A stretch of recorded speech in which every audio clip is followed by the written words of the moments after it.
اچھا ٹھیک ہے. اس کے بعد پھر یہ ٹیبل ٹینس کا جو شوق تھا یہ کیسے پیدا ہوا؟ یہ کیا بچپن سے تھا یا پھر بعد میں ہوا؟ کیا کیا کیسے ہوا؟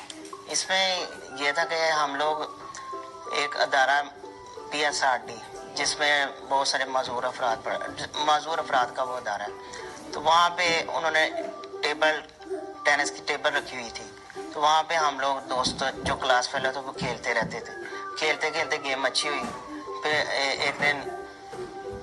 ایک دن پیرالمپک کمیٹی جو کہ اسپورٹس مین کو باہر لے کے جاتی ہے، ڈسیبل اسپورٹس مین کو، تو وہ وہاں پہ آئے اور انہوں نے گیم دیکھی میری، تو پھر انہوں نے مجھے سلیکٹ کیا. تو پھر الحمدللہ اسی بیس پہ میں نے پاکستان کی نمائندگی کی. اچھا یہ اشتیاق، یہ بڑی اہم بات ہے. جیسے کہ ہم پروگرام کے شروع میں بتا رہے تھے، جو بڑے لوگ ہیں دنیا کے وہ معذور تھے لیکن اس کے باوجود انہوں نے نام کمایا.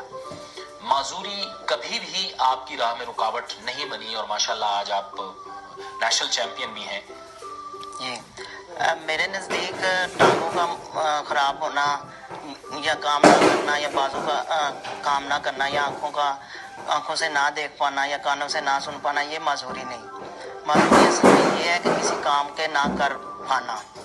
وہ اگر کام کوئی نارمل بندہ بھی نہیں کر سکتا، مثال کے طور پہ ایک بندہ ہوائی جہاز نہیں چلا سکتا، اس کو چلانے نہیں آتا، تو وہ اس کام کے کرنے میں معذور ہے. تو یہ جو ظاہری معذوری ہے یہ کوئی معنی نہیں رکھتی. اگر معذور افراد کو سہولتیں ملیں، گورنمنٹ آف پاکستان جیسے دوسرے ممالک میں ڈسیبل پرسن کے لیے ہر بیریئر فری سوسائٹی ہے اور ایجوکیشن ان کی جو ہے وہ ان کے لیے کوئی مسئلہ نہیں سوسائٹی میں موو کرنا، تو وہ بڑے بڑے نام کماتے ہیں. اسی طرح ہمیں سہولتیں ملے، ڈسیبل پرسن کو سہولتیں ملے تو اپنی زندگی میں وہ بھی کامیاب ہو سکتے ہیں.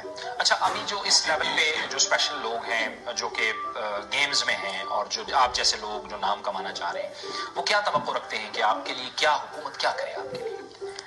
میں تو یہی میرے خیال میں تو حکومت کو جو معذور افراد کے لیے انہوں نے پلان بنائے ہیں، میرے نزدیک سب سے بہتر یہ عمل ہے کہ اس میں معذور افراد کو شامل کیا جائے. کیونکہ میں بچپن سے معذور ہوں. اگر میرے بارے میں کوئی کام ہو رہا ہوگا، کوئی عمارت تیار ہو رہی ہوگی یا کوئی اسٹیڈیم تیار ہو رہا ہوگا یا کوئی مسجد بنائی جا رہی ہوگی، تو مجھے پتہ ہے کہ اس میں موو کیسے کر سکتا ہوں. اس کو میں اپنی نظر سے دیکھوں گا، اس کو ایکسیسیبل کیسے کیا جائے. تو اگر معذور افراد کو جو گورنمنٹ نے معذور افراد کے لیے پلان بنایا ہے، چاہے وہ ایجوکیشن کے ہیں، چاہے وہ سیاست کھیلوں کے ہیں یا کسی بھی قسم کے معذور افراد کے لیے وہ کام کر رہے ہیں، اس میں وہ معذور افراد کو لازمی شامل کریں. گیمز میں آپ مزید کیا کرنا چاہتے ہیں؟ آپ کا مشن ہے؟ میرا مشن تو یہ ہے کہ ہر کھلاڑی کا یہ خواب ہوتا ہے کہ وہ پاکستان کے لیے گولڈ میڈل لے کے آئے.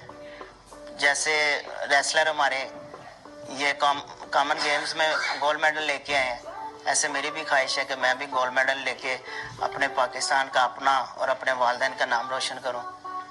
کیونکہ میرے والدین نے بچپن سے لے کے آج تک جو مجھے جو مقام ملا ہے وہ ان کی محنت سے ملا ہے. بہت بہت شکریہ، بہت بہت شکریہ اشتیاق حسین. ہماری دعائیں، پوری قوم کی دعائیں آپ کے ساتھ ہیں. اشتیاق حسین کا کہنا یہ ہے کہ معذوری ظاہراً نہیں ہوتی، ہاتھ پاؤں کا معذور ہو جانا معذوری نہیں ہوتی، بلکہ معذوری کام نہ کرنا ہوتی ہے.